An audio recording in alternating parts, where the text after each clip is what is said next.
Всем привет, люди! Это Cossackhetman, и сегодня поговорим об Chaikai.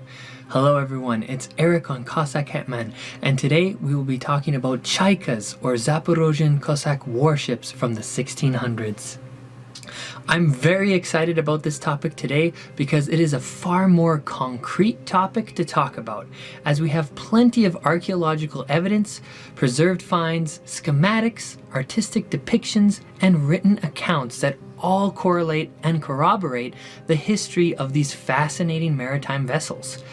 All of these sources give us an interesting and nuanced look into the role, the function, and character of early Cossacks during the 1600s. In particular, the naval combat and maritime mastery of Cossack history and prowess that has been overshadowed by other traits and skills they are more well known for. If you recall from my video on Chaikas, it was a common practice for Cossacks to swim across the Dnieper as part of their training and initiation practices. A little spoiler, they needed to know how to swim for when they went to war at sea. Alrighty folks, so first off, I want to draw your attention to a nice quick video by Olya Bachrov, who introduces the Chaika, but more importantly, provides access to invaluable historical and archaeological evidence of these boats. The link is in the description below for those of you who may be interested in picking up a couple of books to expand your library. I didn't receive a cut of the profits, it's just a must-have product in my mind for historians or maritime enthusiasts, and the books are where I drew most of my material for today's video. So, excuse the pun, but without further ado, let's dive right into Chaikas. So, Chaikas were a model of maritime vessel produced starting somewhere in the mid-1500s in the regions of modern-day Ukraine, Serbia, Slovenia, and Hungary. A Chaika, boiled down, is a wooden boat with a mast and sail and could be classified as a type of galley, mainly being used as a cargo and troop transport at first, and then transitioning into a hybrid combative role in later years.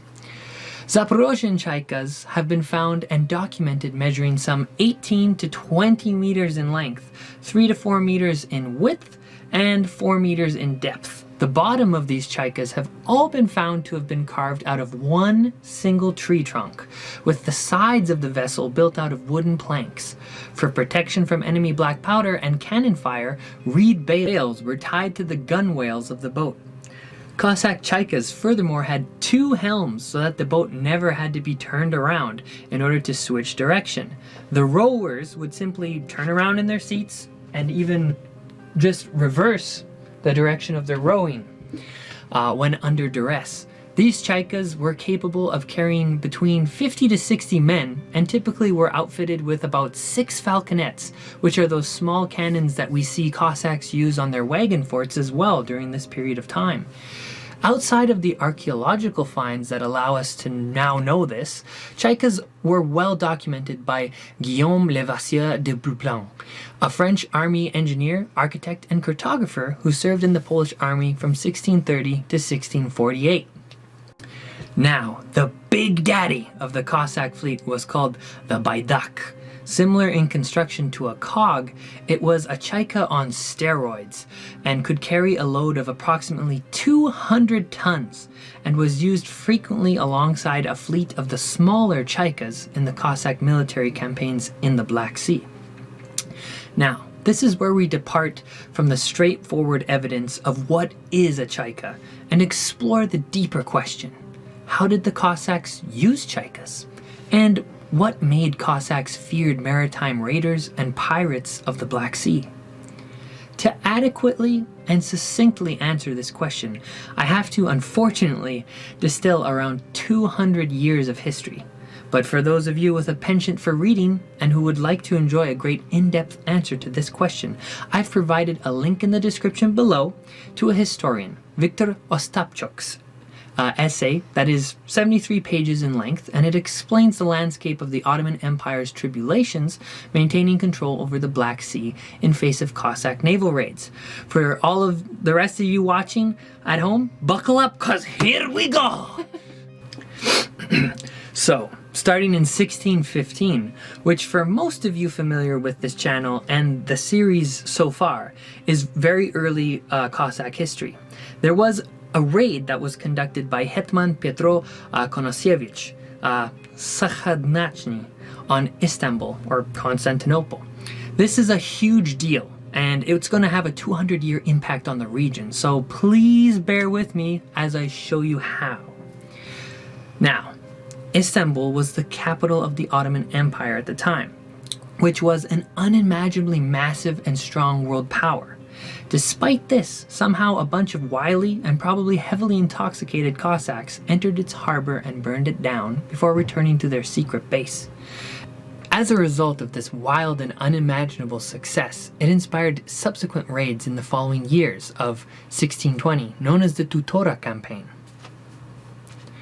and then the Kotin campaign of 1621, wherein the Cossacks absolutely terrorized the coasts of the Black Sea and most especially the Ottoman Empire territory, which at the time encapsulated most of the Black Sea.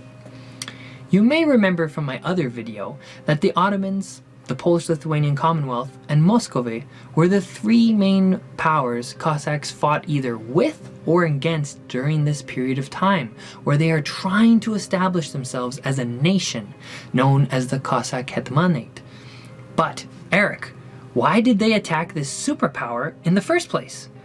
Well, many thousands of Ruthenian people were enslaved by the Ottomans during their expansion into modern-day southwestern and south-central Ukraine and Crimea. Furthermore, the Ottomans had a very rich supply of goods, materials, but most importantly to the Cossacks, black powder, cannons, firearms, and most importantly, slaves to liberate and return home. Remember from my series on Kazachitstva, or the Cossack Code of Honor, this was a very big deal for them. Slavery and serfdom was the antithesis to the Cossack way of life and everything they literally stood against and were born out of. In their eyes, the more slaves that they could free and weapons they could arm them with, the better. Mind you, the Cossacks were no saints going about this liberation. They bloodied their blades with the lives of innocents along the way, looting and pillaging coastal towns, villages, and according to the Ottoman documentation at the time, all but the most fortified fortresses for over 200 years. But even one of these well-fortified positions would fall and flip the script on Ottoman dominion over the Black Sea.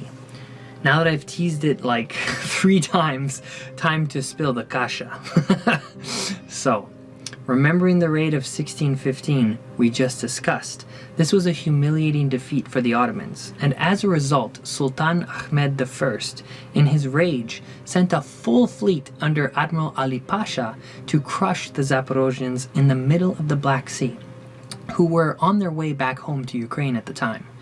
The Cossacks, however, shocked the Ottomans with their naval prowess and swiftly defeated them, with Ali Pasha barely escaping with his ship and his life. The Cossacks seized nearly 100 ships and a dozen large warships. After this victory, Hetman Petro decided to further capitalize and went guns blazing for one of the most heavily fortified and feared Ottoman fortresses in Crimea, known to the Ottomans as Kaffa. To Ukrainians and Russians, it is the modern city of Feodosia, which is named after the original Greek foreign colony of Theodosia. At the time, Kaffa was the largest Black Sea slavery market for the Ottomans, and it supplied a staggering amount of slaves from the surrounding regions to the heart of the empire. Hetman Petro and his Cossacks blockaded and besieged Kaffa and swiftly conquered it, liberating all of the men, women, and children who were enslaved, before plundering it and taking all the raided supplies and materials back up the Dnieper and back home. This series of events, as I mentioned, kick-started and established the Cossack naval warfare reputation, where they proved themselves as capable and fierce sailors that would shift the balance of power within the region.